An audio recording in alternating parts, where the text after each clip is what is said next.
A Presto trolley.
Richard's gonna be so annoyed that I found this first.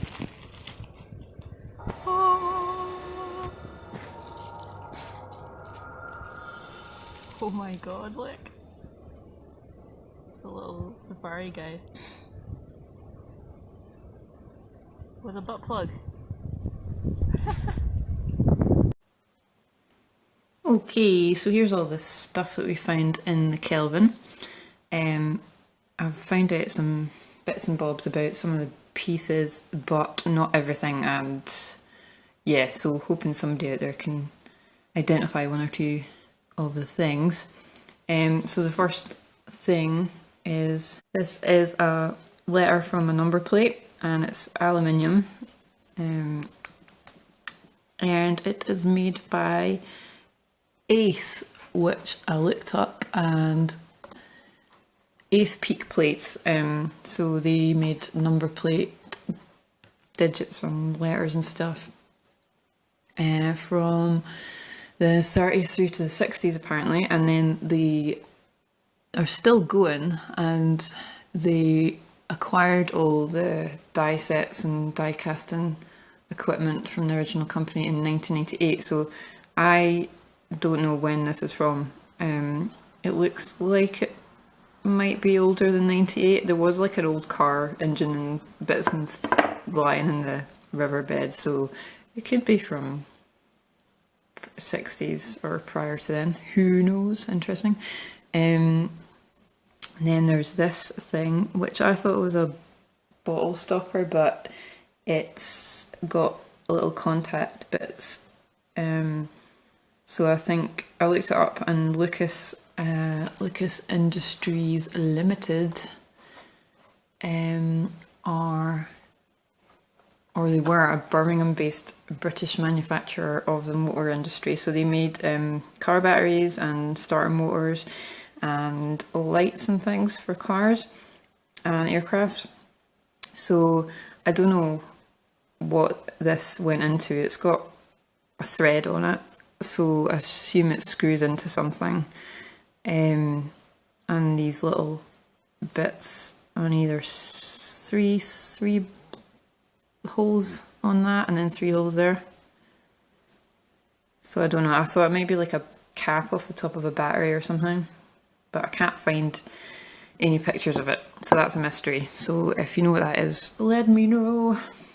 Then there's some boring kind of stuff, but it's a bit cool as well. So there's this glass dome, which I saw, and that was quite nice. And Richard found this blue triangle, and it's got, I don't know if it was always a triangle, but there's an M on there, so curious. There's some more writing on there that I can't make out, so we might have to do a little bit more detective stuff. I think it's, I don't know what it's made from. It's not plastic. It's like stone or ceramic, or maybe, yeah. Anyway, this is just a cool little stone with a hole in it that I found. A Lego plate in white, and there's no, they don't generally put dates on them anyway, but yeah, so don't know how long that's been there. This is a clay marble, and apparently they were produced in the 1800s and 1900s, and they're really, really common, so it's not like a super rare thing, which is a stupid thing to say because I just said they were common, so obviously they're not rare. So they're made of several different types of clay with different densities, and some of them had glazes on them, and because they're often made of local clay and imperfect, they're not highly valued when they were produced. So this is like a bit wonky. It's obviously not round, completely spherical, but it is still cool. Then there is this little piece which I thought was like a tile, like a decorative tile mosaic piece or something, or like beading that goes up the side corner of some tiles or something. I don't know. If you know, let me know. It's kind of brown. In a fetching brown shade. Then we have a Smartie lid that Richard found ground into the path near where we live, and it is one from the 90s because it says Rowntrees on it, because they started putting Smarties on it, I think, after that. So this could be a standard orange lid from the 1990 standard Smarties tube. Wow. Or it could be one from a 1994 zapping orange tube, which was like a limited edition thing where all the Smarties had Zap written on them. Super strength orange flavoured milk chocolate and orange crisp sugar shells even. So I don't know. And it has the letter B. So before 1990 they had capital letters on them. Bit of trivia for you. And then there's this little clothes for a little figure. It just seems to open up and fit onto a figure. And I don't know what it's from because there's not really any identifying marks or anything on it. So it's nice little shirt and dungarees. Cute. Then we've got this piece of pipe, I think, that is got a divider down the middle of it, and I don't know why. Is it a vent maybe? There's nothing on it really, it's a bit chipped. Yeah, so if you know what that's for.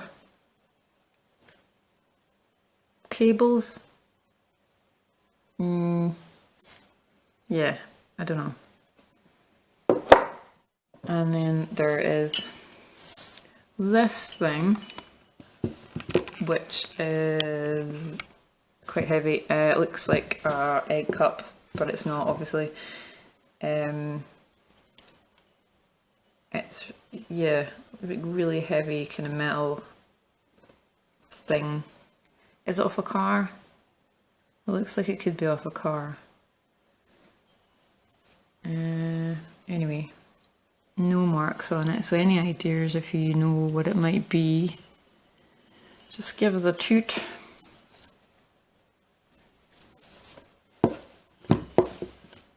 Of course, I've saved the best thing till last. This is a little plastic rubbery guy that I found before Richard did. He is apparently from a bunch of toys like Monster in My Pocket and muscle figures called Army Ants, and they were released in 1987. This is probably the French version. They were released in America, but this colour of this character isn't part of the US release, so this is, Richard reckons this is one of the French ones because there's an Italian one, it's called Combatini, and the French version are called Termitors, and he's supposed to have, this isn't a butt plug, he's supposed to have like an ant bum thing that kind of slots into, so like a clear or coloured abdomen section basically, so that's been lost obviously. So yeah, so they used the same molds as the American ones, but then they didn't have any, they were just one solid colour like this one. But hopefully when all this is over we'll get to go to Port Glasgow and bowling and Dumbarton and have a look around on the Clyde estuary there and see if we can find any other cool bits and bobs. Apparently you can find quite a lot of bullet casings and musket balls and things at Dumbarton, and there's a few people that do mudlarking around there. So like mudlarking is just it's what they used to call kids that just kind of raped around in the Thames or rivers for anything of value, like things that people who are well-to-do might have dropped, and then we could sell them for money in the 18th and 19th centuries. And that's it really, so I'll see you next time. Bye bye!